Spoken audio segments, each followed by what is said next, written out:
Dear students, मैंने अपने पिछले वीडियो लेक्चर में आर्टिकल नंबर 4.3 के फर्स्ट स्टैंजा तक का डिस्कशन कर लिया था, यानी यहां तक का डिस्कशन मैंने कर लिया है।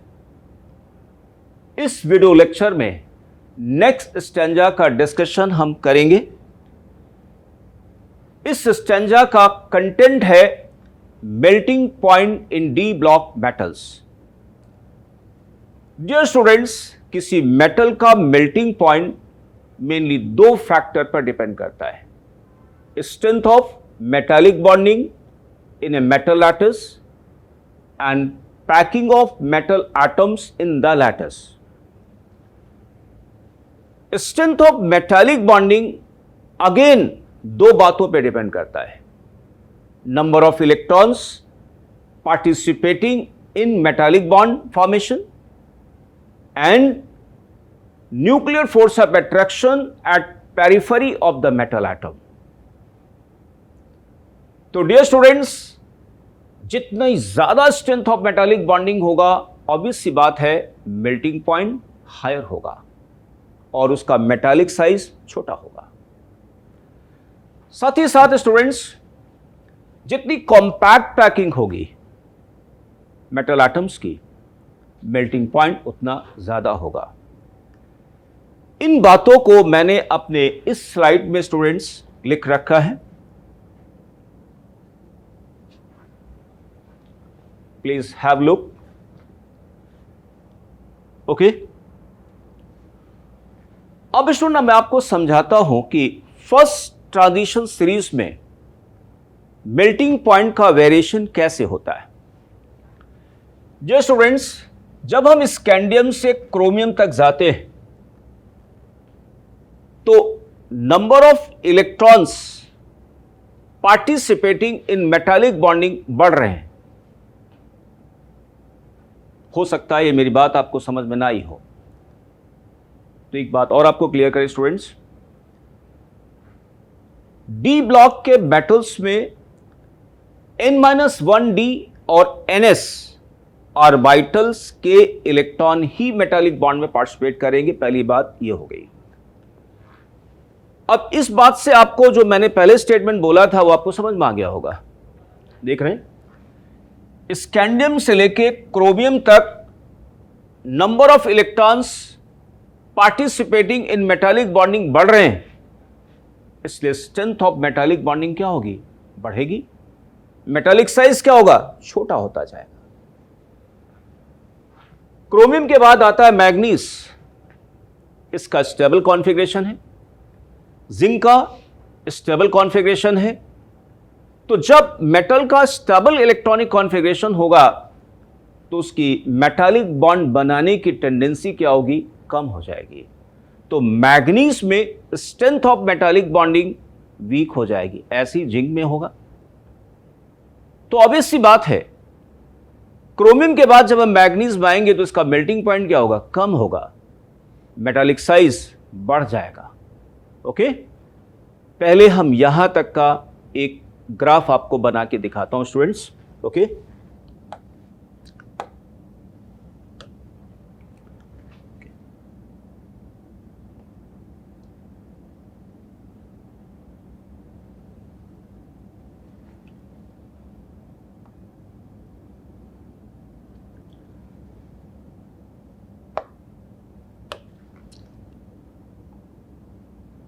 Scandium, titanium, vanadium, chromium,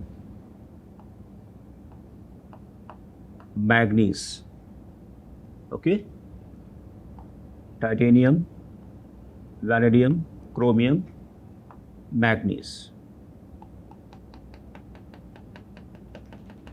okay, अब स्टूडेंट मैग्नीज के बाद जब हम आयरन आते हैं तो आयरन का स्टेबल कॉन्फ़िगरेशन नहीं है, तो मेटालिक बॉन्ड बनाने की टेंडेंसी बेटर होगी, इसलिए आयरन का मेल्टिंग पॉइंट मैग्नीज से हायर हुआ।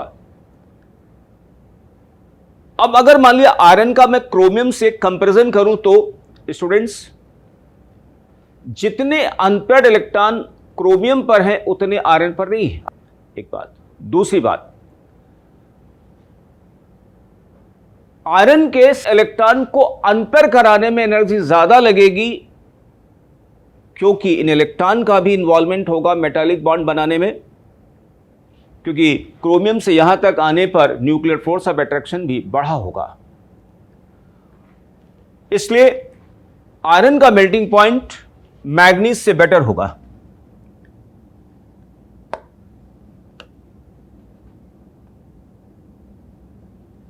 ओके, फिर जब हम आयरन से निकल की तरफ मूव करते हैं तो number of unpaired electron in D subshell कम हो रहे हैं, पेयर्ड वाले बढ़ रहे हैं।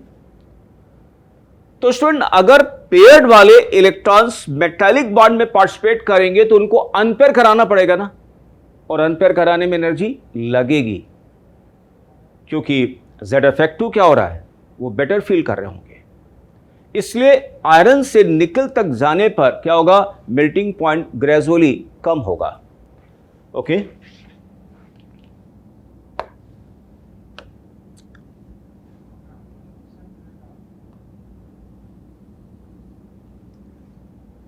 इसके बाद स्टूडेंट्स, जब हम कॉपर में आते हैं तो कॉपर का D फुलफिल्ड है और जिंक में 3D फुलफिल्ड है और S भी फुलफिल्ड है। तो इनमें स्ट्रेंथ ऑफ मेटालिक बॉन्डिंग क्या होगी, कम हो जाएगी, वीक हो जाएगी, और इनका मेल्टिंग पॉइंट निकल से भी क्या होगा, कम हो जाएगा।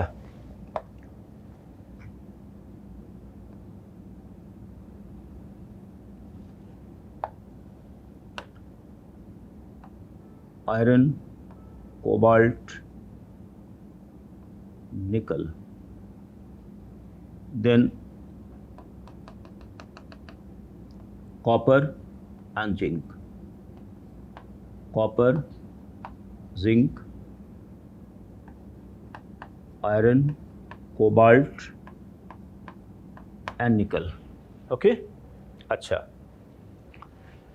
इस बेल्टिंग पॉइंट को या स्ट्रेंथ ऑफ मेटालिक बॉन्डिंग को अगर हम मेटालिक साइज से रिलेट करते हैं स्टूडेंट्स, तो आप देखिए यहां पर जैसे स्कैंडियम का साइज होगा यहां पे 164,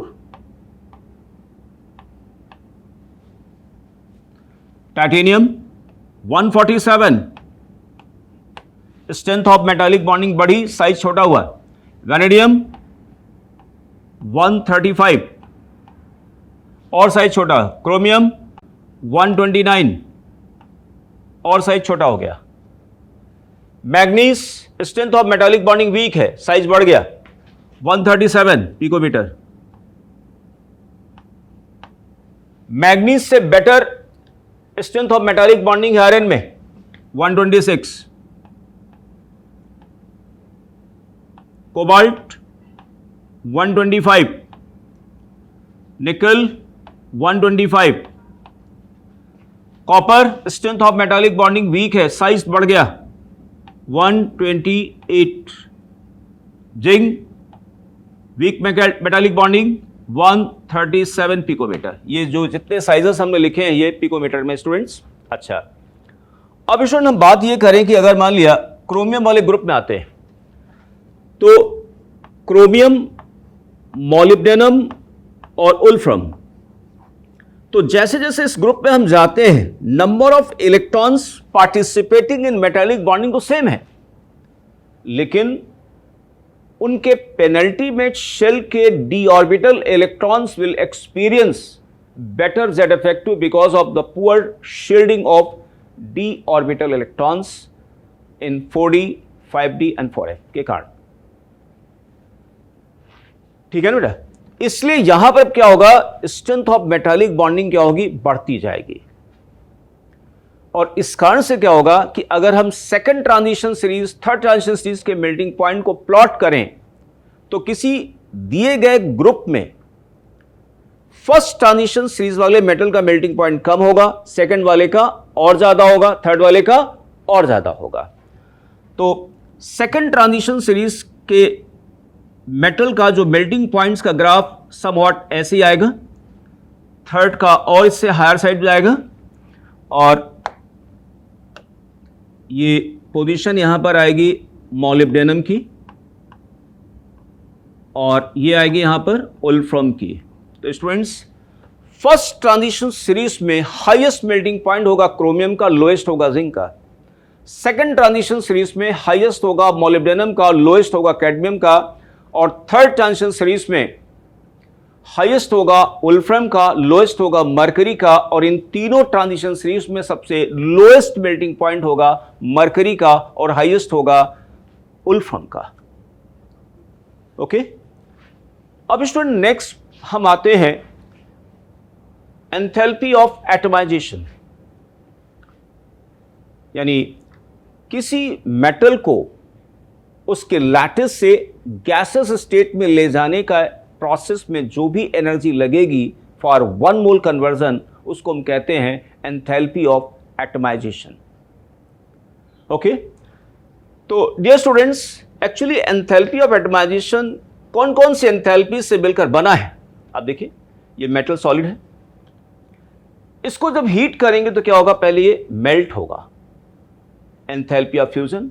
फिर लिक्विड से वेपर में जाएगा, एंथैल्पी ऑफ वेपराइजेशन हुआ।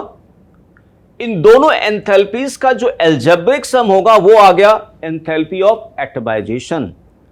तो डियर स्टूडेंट्स, एक बात आपको क्लियर करें, जरूरी नहीं कि जिस मेटल का मेल्टिंग पॉइंट ज्यादा है उसका एंथैल्पी ऑफ एटमाइजेशन भी ज्यादा होगा। जैसे फर्स्ट ट्रांजिशन सीरीज में क्रोमियम का मेल्टिंग पॉइंट हायर है, लेकिन एंथैल्पी ऑफ एटमाइजेशन वैनेडियम का हायर है। उसको आप ऐसे समझ सकते हैं कि ये जब दोनों मेटल मेल्ट हो गए होंगे और ऑलमोस्ट इंडिविजुअल मेटल एटम में कन्वर्ट हुए होंगे, वहां पे मेटालिक बॉन्डिंग वीक होगी, तो क्रोमियम के डी में 5 इलेक्ट्रॉन है जबकि वैनेडियम के डी में 3 इलेक्ट्रॉन है। तो क्रोमियम के डी इलेक्ट्रॉन्स कुछ हद तक मोस्ट स्टेबलाइज हैं as comparison to what vanadium. तो वैनेडियम के जो एटम्स हैं अभी भी क्या होगा, बेटर बॉन्डिंग कर रहे होंगे, इसलिए वैनेडियम का एंथैल्पी ऑफ एटमाइजेशन क्या है, ज्यादा है। वहीं पर जिंक का फर्स्ट ट्रांजिशन सीरीज में सबसे लोएस्ट एंथैल्पी ऑफ एटमाइजेशन है। ओके, इस बात को स्टूडेंट्स मैंने यहां पे लिखा हुआ है, आप लोग देख पा रहे होंगे ये वाला, vanadium and zinc. Okay, so next students, अभी जो हमने आपको पढ़ाया स्टूडेंट्स, उन बातों को यहां पे डिस्कस किया गया है। उस लाइन को मैं पढ़ता हूं स्टूडेंट्स। देखिए लिखा हुआ है, the high melting points of these metals are attributed to the involvement of greater number of electrons from n-1d in addition to the ns electrons in the interatomic metallic bonding. Okay, एक और बात देखिए यहां पे बहुत अच्छी लिखी हुई है, in any row the melting points of these metals rise to a maximum at D5 except for anomalous values of manganese and technetium. Okay, next students, enthalpy of atomisation के बारे में आप देखिए। एंथैल्पी ऑफ एटमाइजेशन का ये बेटा plot बनाया गया है, atomic number in this one, सबसे ज्यादा यहां पर किसका है, वैनेडियम का है। ओके, और एक बात और लिखी गई बहुत अच्छी कि जब हम फर्स्ट ट्रांजिशन सीरीज से सेकंड ट्रांजिशन सीरीज में आते हैं, थर्ड में आते हैं, तो जानते हो क्या होता है, enthalpy of atomisation increases in respect to group. जैसे मान लिया क्रोमियम, मॉलिब्डेनम एंड वुल्फ्रम वाले ग्रुप में अगर आते हैं तो थर्ड ट्रांजिशन सीरीज वाले मेटल का एंथैल्पी ऑफ एटमाइजेशन हायर होगा देन सेकंड का ज्यादा होगा देन फर्स्ट। आप देख पा रहे होंगे ये फर्स्ट ट्रांजिशन सीरीज का प्लॉट है, ये सेकंड का है, ये थर्ड का है। ऐसे स्टूडेंट्स मेल्टिंग पॉइंट का जो मैंने बनाया था, आप देखिए ये मेल्टिंग पॉइंट का है फर्स्ट ट्रांजिशन सीरीज, आप देख पा रहे होंगे टाइटेनियम से इस क्रोमियम तक बढ़ गया, मैग्नीज का कम हो गया, आयरन तक फिर बढ़ा, आयरन, कोबाल्ट एंड निकल थोड़ा सा डिक्रीजिंग वे में है, और लास्ट में यहाँ पर आएगा zinc. First transition series, second transition series and third transition series.